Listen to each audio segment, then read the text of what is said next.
How do we deal with moving from one company into the next without stepping on toes and getting sued? One of the things I'm going to ask them to do is look at everything you signed for your employer or employers. And then within those documents, whether it be a handbook or, non-compete or non-solicitation or whatever it is that you signed, then we've got to look at that more closely and see, are there maybe certain notices that you have to give your employer before you head out and do something else?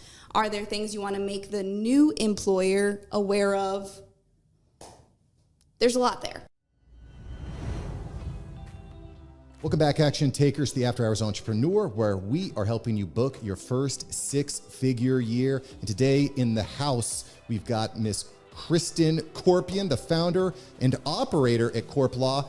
And what does she do? Well, that's funny you ask. She helps small businesses, entrepreneurs, creative startups with legal needs. Where business meets legal. This is going to be dope. This is going to be exciting. Kristen, welcome to the show. Thank you. Excited to be here. This is awesome. Yeah, I'll tell you what, I booked this meeting in my calendar ever since I got a chance to meet you at the OWL event at the Levan Center NSU. I was like, I got to get Kristen on the show. She's perfect. I appreciate that. It was a great event. Yeah, absolutely. Jason does a great job. Oh, yeah, Jason's the man. So I want to kind of go back in time before we start talking turkey, before we start talking specifics, all that technical legal jargon. You were working for a big law firm for a number of years. I just got to know, what did people say when you told them you're going to go out on your own and start CORPlaw? I love that question. You're crazy. You're crazy. Suck it up. You're fortunate to have a job like this. So be grateful. It was very much the vibe of, I'm a millennial, so I guess that's getting old. But the vibe that I got was, rookie, you're lucky to have a job. Just stop complaining, rub some dirt in it. Shut up. That sounds very familiar to me. Yeah. I remember when I was in the insurance industry for over a decade. That was my career, quote unquote. And there was a client that I had developed a lot of rapport with, pretty successful businessman. And when I told him I'm getting out of that and going into production and media production and podcasting, he's like, Mark, you're crazy. The same thing. Yep. The same thing. So what did you do? What did you do, Kristen, to overcome those limiting beliefs? I'd love to say that I told them all to shove it and I overcame those limiting beliefs right away, but I didn't. I went from the one big corporate environment to more of a mid-size environment, took like a mid-step, and realized then, still unhappy. It took me a while to figure out that I wanted to work for myself. I think everybody around me knew before I did. What was that? What do you mean by mid-step? What did that look like? A smaller company. Okay. Working for a smaller company before launching my own thing. Trying all the different porridges. So I've heard entrepreneurship described a couple times like jumping out of an airplane and building your parachute on the way down. Was that what it was like for you moving into your own firm? Did you already have a base of clients? What was it like for you going out into your own firm? I think that there are elements of that analogy that are apt for sure in the different things that we do as entrepreneurs. For me, I had brought one pretty large client to my last firm, and that was my business. I was working with them pretty fully, and I wanted to do more work with them, but my firm, people don't always know this, even if it's your client relationship, if you want to do things that are outside of the firm's wheelhouse, usually you'll have to get the firm's approval.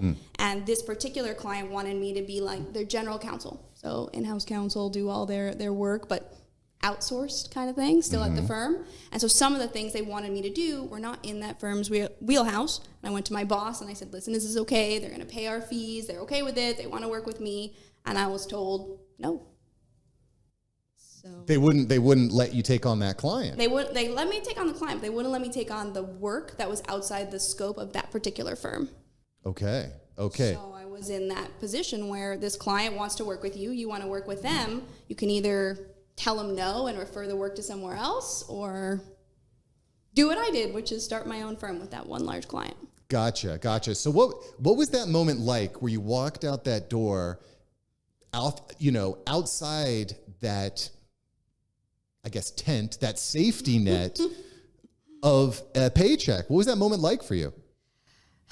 So here I landed this client and we kind of committed to a year together.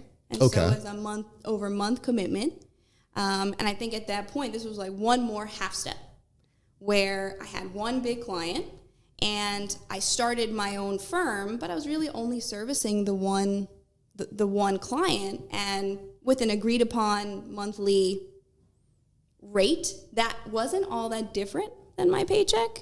Okay. And so I worked with them for about a year. I loved it. I loved sitting in the role of general counsel. I love working with all the different parties in the business and then applying the law to it, crazy as that sounds. Then the company sold. Ooh. And that really, I still have a great relationship with the owner, but that really put me back to square one, where it's like, all right, are you going to grow a real business now with more than just one client, or are you going to go back to working for someone else? And that was really when the crap hit the fan, because I had to do what I had been putting off, which was really turn something that I was treating more like a freelance kind of a thing, you know, one big client, outsourced, and really commit to, you got to grow this. I mean, if that's what you're going to do. So I've got a couple questions, which I wasn't expecting to ask, but hey, that's why we're here.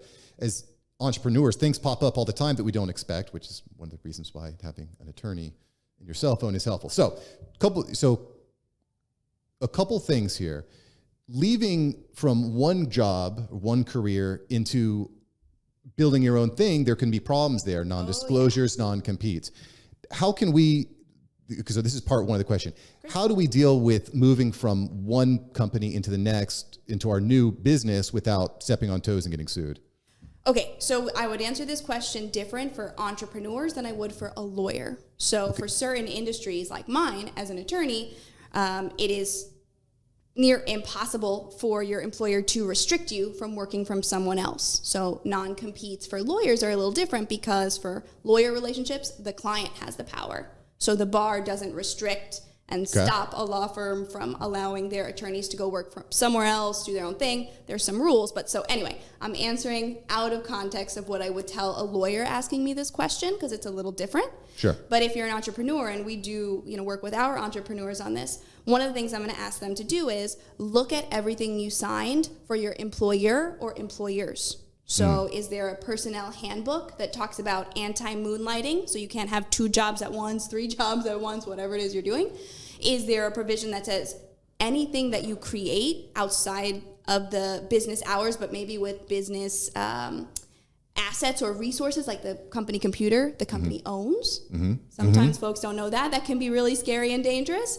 And then within those documents, whether it be a handbook or, non-compete or non-solicitation or whatever it is that you signed, then we've got to look at that more closely and see, are there maybe certain notices that you have to give your employer before you head out and do something else? Are there things you want to make the new employer aware of? There's a lot there. Yeah. Yeah. Yeah. And the part that really got me scared was read what you signed. I'm like, really? I got to do that now? Yes. I guess, again, part of the value of having an attorney, because it seems like to me, whenever I'm reading legal jargon, it's like a different language. Yeah. It's complicated. Okay. So that was part one of, trying to get clarity on how you made that transition, right? The second question I had that you mentioned is you've got a contract signed for a 1-year commitment. Right? What did that look like? So again, contracts for lawyers are a little different than they are for others, but it is good to think about in general. Different industries have different restrictions. Same thing, contracts if you're opening a medical practice, different rules, higher regulation for different industries. So it's good for anyone listening to be aware of that, because entrepreneurs can be specialists as well. But so for lawyers, really, when we say a year-long commitment, for us, still, the client has the power to fire the lawyer at any point. So it's more like, let's try to make this work for a year, but technically, if you want to fire me, you can. For others, like let's say marketing company, I'm working with a company right now who's kind of in this position, and they are not lawyers. It's a marketing company. They had a 6-month commitment. 2 months in, the client stops paying. Yeah. So that's very different. But in that situation, if you're still working somewhere, you want to make sure you review all those rules that you might be bound by and that might apply in your industry before finalizing anything. Yeah. Yeah. Sometimes the cut isn't perfect, right? I know that you've got folks who are maybe working for one job while doing something else. It happens. Your lawyer shouldn't be mad about that, right? They're your trusted advisor. You got to be honest with them. It's okay. But let's put some thought into how we go about it. So yeah, you're right. That's one of the big fears, I think, when trying to make that jump from day job, career, what have you, into this is my own business. I'm starting to build that parachute as I jump out of the plane. And I mean, looking back, would you have done anything differently other than leaning on that single client? That seems pretty scary to me, because if they fire you, then what do you do, right? What would you have done differently during that transition? I think that's the single best question to ask entrepreneurs always. It's the question I ask. What I would have done differently, everything. Play all in faster. And I see this with my entrepreneurs all the time, and I get it. I call it entrepreneurial maturity. I've heard that before, and I've stolen the term because I love it. I think when you're still in that rookie place, and that has nothing to do with age, you kind of build this entrepreneurial skill set differently depending on what phase, of your life you're at and professional experience. But I think the rookie move is to try to do things on the cheap, to try to say, oh, I'm going to work, a full-time job, 40 hours a week. And most 40-hour-a-week jobs, we all know, are not 40-hour-a-week jobs. It's usually a lot more than that. And give a new venture the time, effort, energy it deserves is a really unfair thing to ask of yourself. And whenever you watch things like Shark Tank or whatever, you got like Mark Cuban asking, are you doing something else? Are you playing all in? I think it's such an essential question. And for me, I would have played all in faster. Even though I had a great, cushy one client, I think I was giving myself this narrative to feel comfortable, to feel safe, of like, oh, you're not really starting a law firm. So that I didn't have to address all of the many things I'd have to do as a business owner. I kind of gave myself that safe space. And I hear it all the time with entrepreneurs. Yeah. Like, oh, if it doesn't work, no big deal. You're either all in or you're not. Yeah. Yeah. I mean, if the parachute doesn't get built by the time you hit the floor here and show as all in as it gets. Yeah. But I agree. I mean, I just left my job about 2 months ago, and since making that leap, since jumping out of that plane, the momentum has been unprecedented. All of a sudden, the clients started rolling in. The coaching program started rolling in. The coaching clients started rolling in. The group, the podcasts themselves are growing more rapidly. And it was definitely scary at first, because there was like about a two... Scary. Not easy. There were a couple of weeks where I was like, things aren't, I mean, I'm not going to say things weren't going. I'd already built the infrastructure, but, it took a little while. And then all of a sudden it was like, now I'm just like beating them off with a stick, which is a good problem to have. Hire more. Right. Well, Great problem to have. Yeah, and we just onboarded Ralph. Ralph, what's up? It's good to have you on the team, brother. But yeah, no, I agree. That's definitely a big thing with scaling. So the other thing that was interesting, Kristen, I've got a bunch of questions here, but one of the things that I really like about you, and one of the things that I had heard you say on another interview, was that you're trying to make law cool. Trying to make law cool, and there are, I think, a lot of industries that they're boring. I'm sorry. They're not very important, but maybe boring. I think, like accountants and insurance, not attorneys. They're very exciting. But I guess my question is this. You can lump them in. It's okay. What are you doing to make a boring industry cool? Working with cool people, both our attorneys and our clients. So one of the things that we do as a firm is whenever someone new, a prospect, is the right way to define it, but comes to us to do a consult or whatever it may be, we're actually ranking them on the back end internally on would this be an A or B fit for our firm. Mm-hmm. The answer might be different for a different firm, but for us, we're deciding whether or not we want to work with you because we want that long-term advising. And so if it's someone who's not cool, I would be happy to define that. For us, non-cool is somebody who's a jerk. Someone who's just so, bent out of shape. I'll give you an example. We love to be in a shared co-working space or somewhere that's not stuffy. That's where our clients tend to be. That's where we like to be. Sometimes we've done a consult in a space like this, and a prospect says, this is... I won't give an exact quote, but, maybe this is too much fun for me. I want that traditional white shoe law firm feeling up in the clouds in an expensive building that you're essentially paying for. That's the vibe they want, and that's okay. That's their flavor of ice cream. Yeah. But we can kind of get a sense right there that we're not going to work well together. There's nothing wrong with you, nothing wrong with us, but long term, we're never going to be that. So we can't change. You're never going to stop wanting that, so that's not a good call. And then similar in terms of how we rank prospective candidates who are coming to work with us.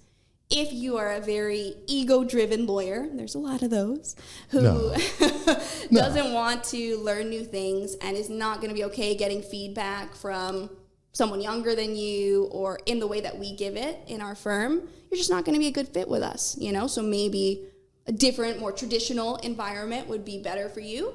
But yeah, one of the ways we try to make it cool is by working with cool people. Choosing the right clients, that's important. So let me ask you this, Kristen. Did you learn that the hard way? Oh, yeah. When I first heard it as an entrepreneur, I'm like, that's ridiculous. I want all of the opportunity and, you know, every opportunity to sell something I can get. And that's, again, rookie entrepreneur move. A more experienced entrepreneur will tell you willpower is of a finite amount.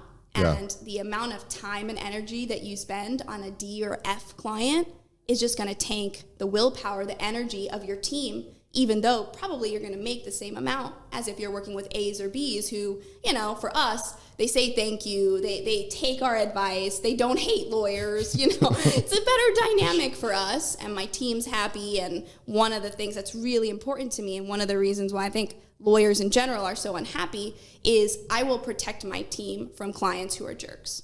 I will fire a client if they're treating my team unfairly. Not to say that my team is always right. Sometimes we make mistakes. We'll fall on the sword. We'll make it right.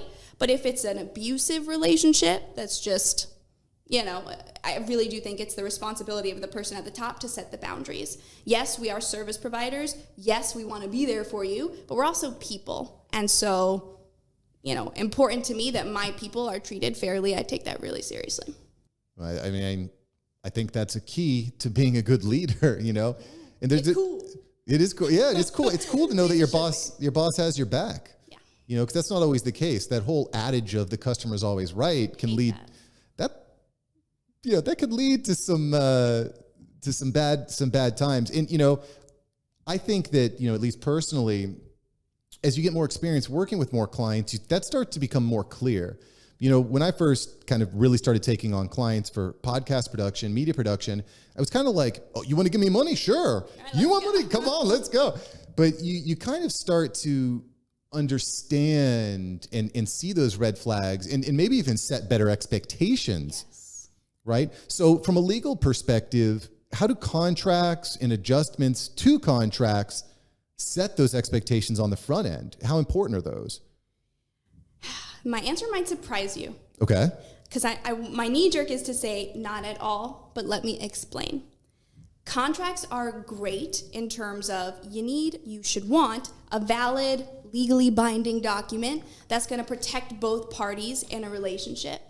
But you have to, I think, from a business standpoint, not abdicate responsibility for having a human conversation. So even if I give you an amazing contract, by and large, most people don't want to read them unless they're lawyers. And so there might be really good stuff buried in there. But it's one thing for me to say, like, hey, you know, Mark, sign this, and you just sign. It's another thing to say, hey, these are some of the tough things that I want you to know about working with our team. We're small, you know, sometimes that means projects are going to take us longer. I wanted to let you know that before we started working together and get your feedback. And if you're not okay with that, you know, I had the hard conversation and rather than just burying it in a contract. So contracts are hugely important, but so too are the conversations that surround them. I don't think you can divorce the two. And we tell our entrepreneurs that, even though a lot of times they don't want to hear it. Yeah, well, I can say that anytime I get an attorney involved, you know, with clients, with potential team members, anytime someone sees a big contract, it's like, no, I'm out of here. And so I kind of try to, I'm trying to find this balance of when do I need to have a contract in place versus when is it more leaning on that human to human connection, right? So are there specific situations where it's like, Mark, After Hours Entrepreneurs, Action Takers, you need to have a contract for this. Otherwise, you're going to fall off the bridge. Anything that you can think of that we need to be like, this is when we need to have an attorney involved type of deal? Well, is two answers. There's the legal one. There are certain contracts that must be in writing to be enforceable. Sure. For example, if we want to talk about selling some property right now, the oral agreement's not going to be enough. This is a legal answer. But in terms of the business considerations, a lot of times it's not a should. It would be great if you had a contract. If you don't, plenty of businesses operate without them. But the real goal of the contract, I like to think of it as a shield to protect the parties engaged in whatever it is the contract is meant to protect around. And it is a living document that evolves over time as the business grows, as you learn, this didn't work, I don't want this type of client, these types of complaints come in. Then if you're working with lawyers who know what they're doing, they're going to update it. And you're not only going to think about updating the document, you're going to think about on the operational side, how do I have this conversation? Does it look like a better glide path, different videos, different onboarding for my clients or my team or whoever it is? So it's not so much a contracts we should have. Ideally, the ethos is as you're protecting your relationships, whatever they are, employment, client, assets that you have, you would want to do that with a valid written document. This is kind of like top shelf gold standard. Yeah. But a lot of times you don't have to have a contract. Like there's not a law saying if you didn't have a sales contract, then you've failed. Really, the goal is to just think through, I call it the evil eye review, all the things that could go wrong, spell that out in the contract so that if and when a dispute arises, you can handle it knowing exactly what to do because the contract set it out. So it can be dangerous to, let's say, just rip a contract off of Google or, you don't otherwise know what you're doing. And then you're like, oh, well, I'm good because I got a contract. Well, then the reverse is true for you because if you don't know what it says, if you don't even know how to determine if it's legally valid, I have a 3-part test for that, then that's not helping you even though you have it. So it's not like a box to be checked. It's more a holistic analysis, both law and business operations combined. What do you and mean? human. What do you mean by three-part checklist or 3-part questionnaire? Is that what you said? I don't even remember what I said now. Well, you said like an onboarding checklist or questionnaire with 3 questions on it for potential clients to identify. No. I mean, in determining whether or not you need a contract or want a contract, Gotcha. You'd want to consider all of the above: the legal requirements and making sure that it's legally valid, the business operations. So, for example, what you mentioned about clients not wanting to sign a big contract to get going. This tends to be true. Yeah. And so one of the things that we do, since we're very business focused, is we will update the way that we write the contracts, sales contracts in particular, so that we invert the material terms. So I'm saying it a different way, like how much it cost, how long we'll work together, scope, which lawyers tend to bury at the back of a document. We put it up front, and we try to get it on one page, and then we will incorporate by reference the bulkier terms that you need to protect yourself onto a website, like terms and conditions. So they're not hidden. It's not an attempt to hide any info. The client could click it and look at it. Most of the time, they don't want to. And so it's a really nice way of combining law and business operations goal together. So you're still protected, but you're not scaring away your prospects with a 100-page agreement, which honestly made a huge difference for me when I did it for myself. I'm sure. Yeah, the huge legal contracts, it scares the crap out of me because, I mean, we all know nobody reads them. I'm sorry, we don't. I signed up for a gym recently, and it was like, sign this. It must have been 50 pages just to work out for $10 a month. And anyway, long story short, my wife had signed up as well, and it just wasn't working out. Like their kid hours weren't there, and so she wasn't going to be able to work out there. She has her own gym, and so we went in to cancel, and he's like, "Well, let's look at the contract." And he's like, "On page 75, it says without a 30-day notice, you're subject to this fee and this fee." I'm like, "So, bro, you're going to rake us over the coals for $25?" Because it says something on page 75. Like we talk about the human to human, like you're shooting your business in the foot, for $25. It's like big picture stuff here, We ended up asking to speak to the manager, quote unquote. No. And so we were able to fix it. So we were able to get a full refund back, no problem. That was great. But for that context, The way it works for actually creating a contract for your business is that it should be collaborative. So the lawyer is going to put together a bit of a shell with kind of wish list items, things they know, the law, and then you're going to help them take it from there. For example, notice on cancellation. What do you want? Do you want 60 days? Do you want 90 days? I can write it to be anything. And so if you're maybe getting a lot of pushback and complaints from clients, then maybe you alter it. It's a living document, so you can make it 10 days or 1 day or whatever makes sense operationally. Right. So what's the expectation as far as budget that goes with something like that, as far as September of 2022 goes? Like what's the expectation for a budget? Like a small business owner, I'm looking to build up some contracts, looking to work with different clients. What's a ballpark as far as price goes? So it's going to depend on market. Sure. That's got to be in there. If you're in a bigger market, it tends to be more expensive because it costs more for lawyers and law firms to operate there. And so usually you're going to be at some level restricted or need to pay consideration to the rules of where you're at.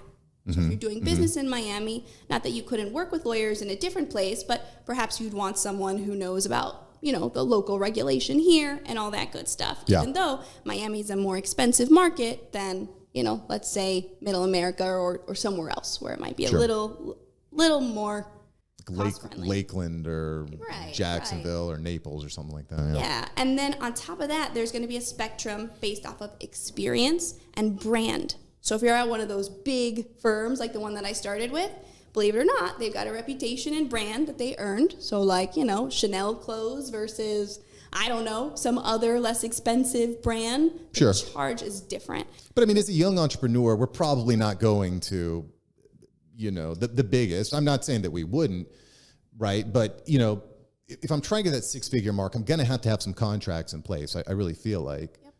So, I mean, are we talking, you know, $1,000 per contract? Are we talking 5,000? I mean, I know this is kind of a loaded question too, so I'm sorry. I'm just trying to give an idea to the audience out there. Like, what ballpark should we be in?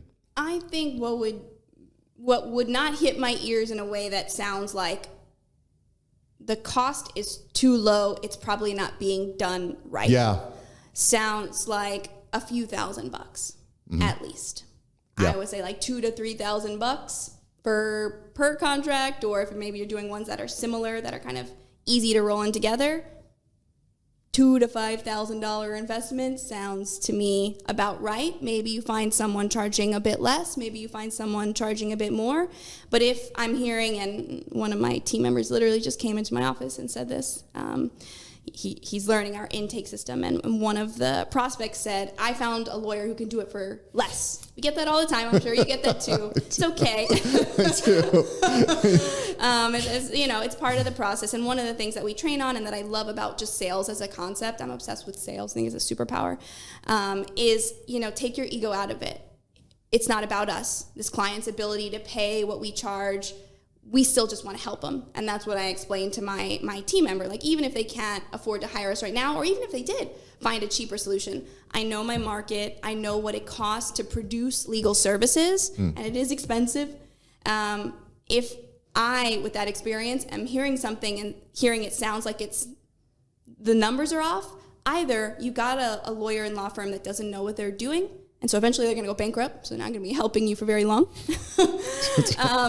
Or, you know, maybe you found someone doing a favor, or you've got someone who's probably going to be doing it wrong, at which case we want to leave the door open. Plenty of times we have people go and come back when they can make the investment, or they had a bad experience or whatever. Doesn't offend us. But there are certain numbers that would sound wrong to me, like, oh, you know, on Legal Doom, $20 an hour. Yeah. And maybe you found it, and maybe you feel like you're winning, but it's risky. It's risky, and it's your business. So how you decide to invest in protecting it's up to you. Like, what's your health to you? Well, this is the health and protection of your business. And I really think it goes back to that mature entrepreneurship. You can cut the corners. I try to do them myself. I mean, I totally get it, which is why it doesn't offend me when clients do it. I'm trying to be my own bookkeeper, set up all the QuickBooks accounts. It's like the worst week of my business. I hate it. And I'll high five you there. This is the worst. And that's you trying to be cheap when I really should have been spending that time, right? Pay a little money to find. And honestly, my bookkeepers, they love it. They send me little messages. I saw a $20 charge on your account. Is it accurate? And they're excited to tell me that. And that's great. They're doing what they love. And I should be doing what I love. So it's not the highest and best use of your time to do the things that save you money. Yeah. Sometimes. Yeah. Well, and, you know, listen, we have a bunch of equipment set up here. Let me tell you something. I, on this journey, have not always bought great equipment, right? You're starting up. You get a cheap mic, cheap light, cheap this. It doesn't always work. And I'm hoping, I'm knocking on wood that everything is working now. It seems like it's working. It looks really nice. So. Yeah. But you know, that's part of the deal, I think. You know, if you're trying to buy the cheapest everything, you know, it's not obviously optimal. Kristen, I want to go back to something you'd mentioned earlier, something that your firm CORPlaw does differently than others, and that's putting expectations and deliverables at the top of the contract rather than buried in the contract. Yeah. So I think that's really interesting. And I was talking to Sean Fallon about this a few weeks ago on the show, and he had mentioned that like transparency is becoming incredibly important. You know, and sometimes I'll have conversations with my father, with entrepreneurs from previous generations. They don't see transparency as important as I think the new generation does. How important do you think transparency is for young entrepreneurs? I think there's a way I would answer the question personally, and I think it's very important. But then there is, when you're a legal advocate, it's our job to represent the client, to almost step out of ourselves and say like, hey, I wouldn't necessarily do this, but I'm here as your hired gun. Sure. I'm here to fight for you. And so the way we look at it is a spectrum, and we try to get a sense of the client profile. So are you that client who wants transparent everything, and that's just your ethos, the way you run your business? Or are you that client who maybe doesn't want to do it that way? It's our job. It is the role of the lawyer, to do things the way you want them. Because it can be a little dangerous being too transparent, is what you're saying? In some instances, maybe, depends on the business. I'm trying to think of an example where that could be true. Some instances, so listen, when I started my career, I was a litigator. So in court, handling business disputes, seeing what the side of contracts when things go wrong and people have to fight on it, which has actually been hugely instructive for me in how I advise clients now to avoid that place. But as a litigator, you think of every piece of writing and how it can be used against your company as evidence in a universe of hypothetical bad scenarios. And in some of those situations, transparency down to an apology could be, up in front of a jury showing how you screwed up. So the considerations sometimes aren't you being immoral, but it's like, listen, this is one of the landmines we might have to walk over. And this is some of the reasons why people hate lawyers, because they have to think like that to protect the company. For those reasons, maybe for you might not want to be so transparent. Interesting. That's not exactly where I expected that answer to go, but it makes perfect sense. It makes a lot of sense. And that's why I love bringing on experts like Kristen Corpion here from CORPlaw, is because we have this belief that we just share everything. We put it all out there, but there might be some things that you need to keep close to the chest, right? So Kristen, one of the things that you are big into is teaching, right? Adjunct professor, various boards. And so I'm kind of wondering here, one of the things that's really helped my business is not necessarily just having big ticket offers, right? Not just doing podcast production and not necessarily just doing podcast launches, but doing group coaching, group events, things like that.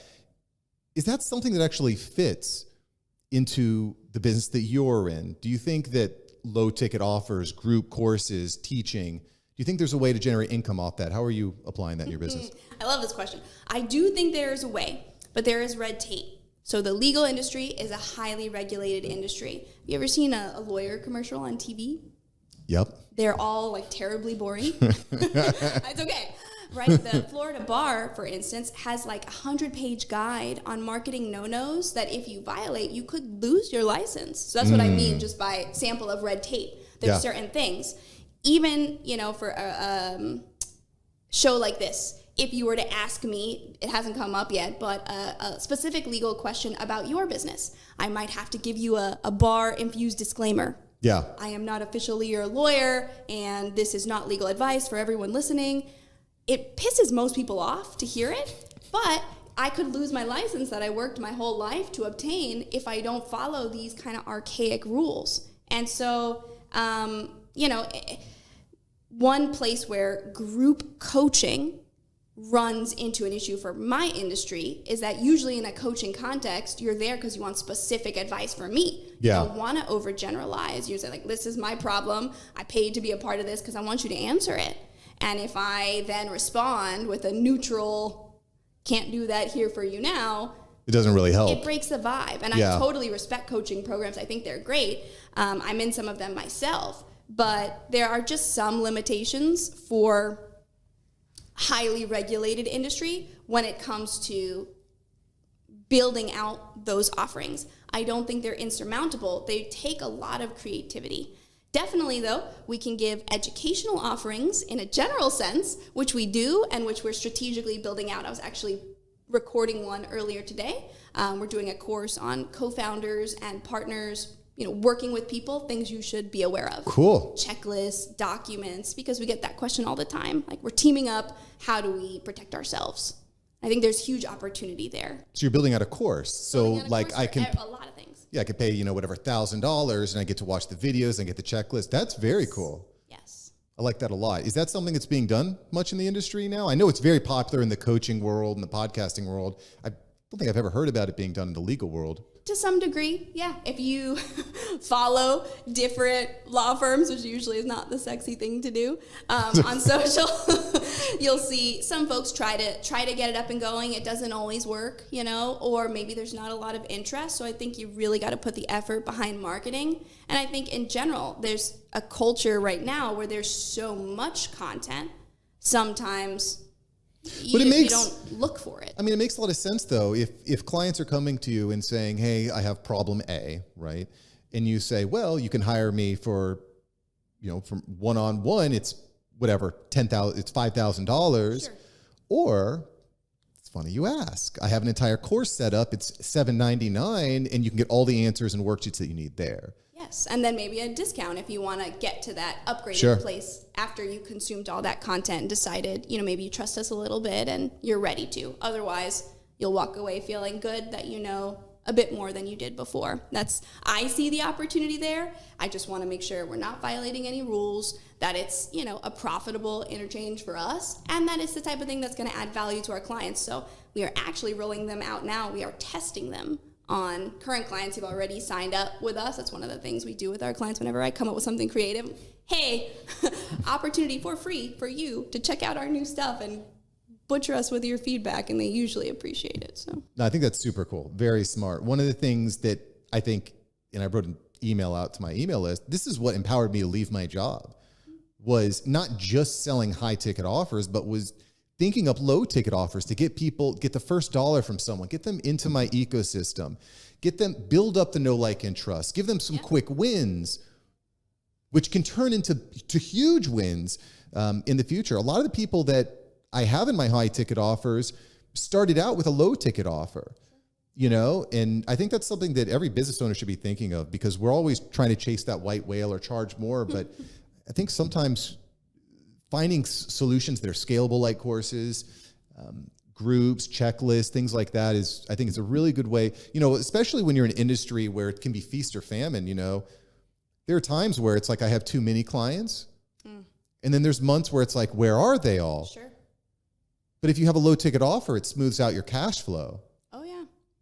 For law firms in general, they tend to be expensive to run, and they don't usually yield exceptional margins. Maybe if you're at 3x, that's good, that's healthy. Anything lower than a 3x, probably not so healthy. I think a lot of people think lawyers, law firm, they're I would think it's all profit. But it costs a lot to produce, down to the talent, what lawyers are paid in terms of a salary, because they're, white collar professionals with an advanced degree who kind of need to earn that back. So they're expensive, and then the client pays that on the back end. But also the systems that we need, the software, it is expensive, and it is very labor intensive. It's not templatizable all that much when it's done correct.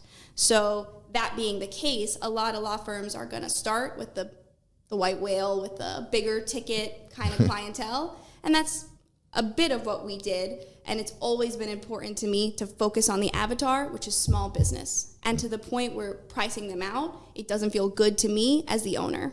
And so now that we're in that place where we're a bit more healthy, I can allow that creativity to flow, test some things, try those lower ticket offerings, and it feels exciting to be in that place as an entrepreneur. It really does. Well, I'll tell you, I've been thrilled to have you come in and share these tidbits of information and sharing your story. I want to get to the rapid fire, so don't go anywhere. The rapid fire is coming. I hope there's no seatbelts on these chairs, but the rapid fire is coming. But it's really cool to see your meteoric rise, really making really taking a bite out of Miami here. And so, yeah, I want to get into the rapid fire here, but where's the best place for us to connect with you, Kristen? Yeah, so follow me on LinkedIn. I am pretty active there. Instagram, any social media account that I have, you connect. I'm happy to connect with you. Our website, www.corplaw.us. If you feel like calling us, we tend to work with modern clients. They don't tend to call us, but you could give us a call as well, or shoot us an email. Shoot me an email, kristen@corplaw.us. I am very reachable. Boom. Yeah. There it is. And if you're looking for that free content, we're going to be rolling out those courses soon. So. Love it. Yeah. Love it. Super cool. I'm very interested in that. That sounds like something that could be helpful both to me and all the after hours entrepreneurs out there, all the action takers taking action. All right, cool. Kristen, you ready for the rapid fire? I'm ready. All right. I'm excited. What is the scariest movie you've ever seen? Movie? Oh, that's a good one. And I know it's rapid fire, but I don't usually watch scary movies, so I don't have a knee-jerk response. Maybe, I don't know. And this is an old movie now. It's a classic, and it's an amazing movie, but it definitely did freak me out with Silence of the Lambs. So Ooh. It's phenomenal acting, but I remember watching it when I was young, and I don't know. Yeah, that's not a yeah. That's a good one. Not really kid-friendly. No, not kid-friendly, but excellent. Okay. NFTs, overrated, underrated? Fairly rated. Fairly rated. Can I create my own answer? I don't agree with the view to write off NFTs, the underlying tech, at all. Educate yourself. Maybe this isn't the area of advancement that you need for you. I don't agree with poo-pooing it. I don't think that's fair. And so I think fairly rated, educate yourself, make sure you're not, getting in bed with fraudsters or people who are just going to screw you over. But really that applies to everything. So do you think NFTs help or hurt the legal industry? I don't think the legal industry is going anywhere. And so there's a lot of fear mongering around AI taking our work or, other things, stopping what lawyers do. I don't think that's true at all. I think tools and tech and creative advancement help the lawyer do what they do more effectively. But you cannot divorce the law from society at large. Business, people interacting with one another. We could take history back pretty far, and people need to figure out how to govern themselves. So lawyers aren't going anywhere. Yeah, certainly not. NFTs are going to bring up all sorts of questions, but that's probably for another episode. If you could be any animal, what would you be? I'm going to go with shark just because it fits for lawyers. All right, a shark. Kristen, a shark, in Miami. Yes. I like that. So speaking of Miami, where's the best place to eat down here? Ooh. Personal favorites for me include a spot on the beach called Drunken Dragon. This Asian fusion kind of speakeasy style that I love. It's phenomenal. I also love Fleming's in general, but I'm at the one in Brickell pretty often. I love their not on the menu burger, which you can get at the bar. I think they do a great job, and they have great customer service out here. There's a lot of places in Miami that claim to do luxury but don't necessarily do it well, or are a little uncomfortable to be at, but I think Fleming's does an awesome job. And then there's a spot downtown that I love, Pollos y Hadas, Peruvian. It's phenomenal. Pollos Piscadas. Y Hadas. Yes. Yeah, that's about as Spanglish as I get. Highly recommend that place, but a lot of good eats out here. Cool. Yeah, no doubt. No doubt. Cuban food that is my jam. If you were getting on an airplane, you could sit next to anybody. Who would you want to sit next to?